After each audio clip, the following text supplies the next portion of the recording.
The world is being localized. You may not realize it, you may not notice it, but through the social connections of people, the world is getting smaller. My favorite ad is in the Vancouver airport. It doesn't attract people by its bright aesthetics. It's simplistic and keeps to the point.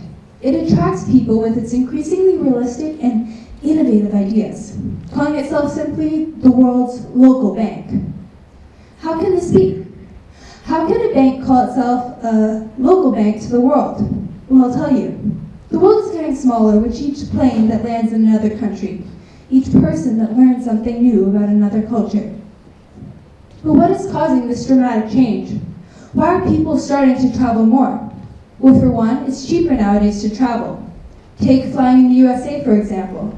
Before 1979, the government enforced strict rules about which airlines could fly to a certain city or charge a certain price.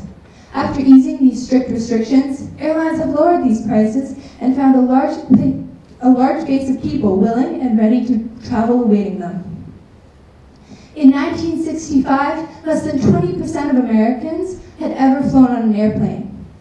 By 2000, more than 50% of the country took at least one round-trip flight a year. This dramatic increase has led to people learning about and exploring other cultures. To show you an example of globalization, or social pathways between people, as I so eloquently put in my title, imagine walking into a store, a large store with very few customers. Some old 60s song is playing over the speakers. You look around and notice a pattern within the customers. Old, white, and rich. Well, not rich per se, but everyone with the same wealth. Middle class. Comfortable. Think Stepford Wives, 40 years later. What I've just described for you is a typical shopping experience I had as a kid growing up in a medium-sized Canadian city. Now imagine this. Everything I just described for you condensed in a small area, a smaller store filled with young people, young and old, and consumer prices. There is no music, only the sound of commerce. This is the typical shopping experience I experienced after first moving to Beijing 4 years ago. To me, an 11-year-old accustomed to the luxury of space, it seemed like chaos. Families yelling, children crying, people sleeping in store beds, and eating things at store tables. Think of the two images. See the differences. The first thing I noticed was the discrepancy between the rich and the poor in China. With the rich buying Ferraris and the poor buying electric bicycles. The stores were crowded, the checkout lines long, and man, were there more consumer goods per centimeter than there were per meter in Canada. The contrast with Canada was so glaring, where wealth was equally shared and space so abundant. Going back to Canada, imagine my surprise when I discovered the new reality I found. The shopping experience I knew as a kid was gone.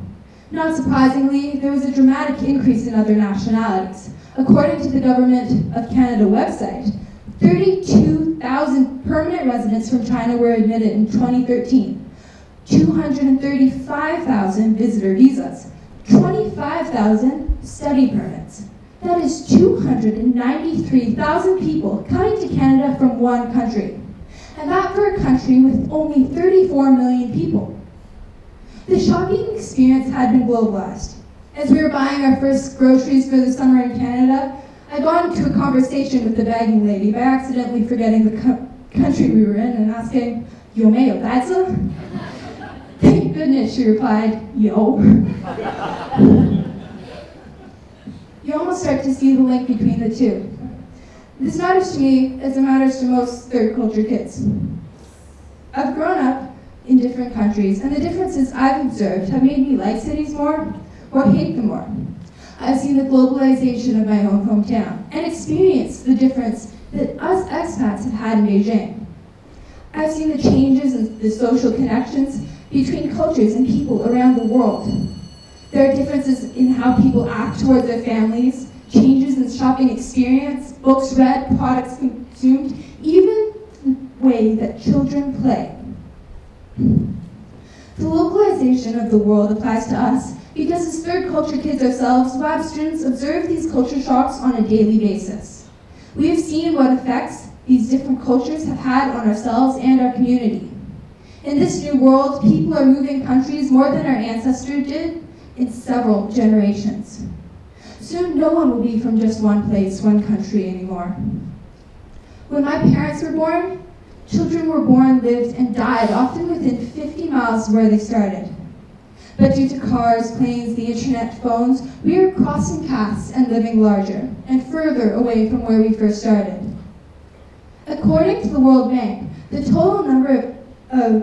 there are a total number of 230 million expats living around the world.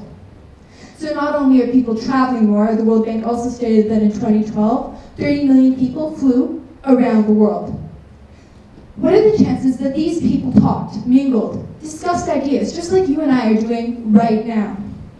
What are the chances that these people, these 30 million people, are exploring other cultures, learning, experiencing? The world is being localized.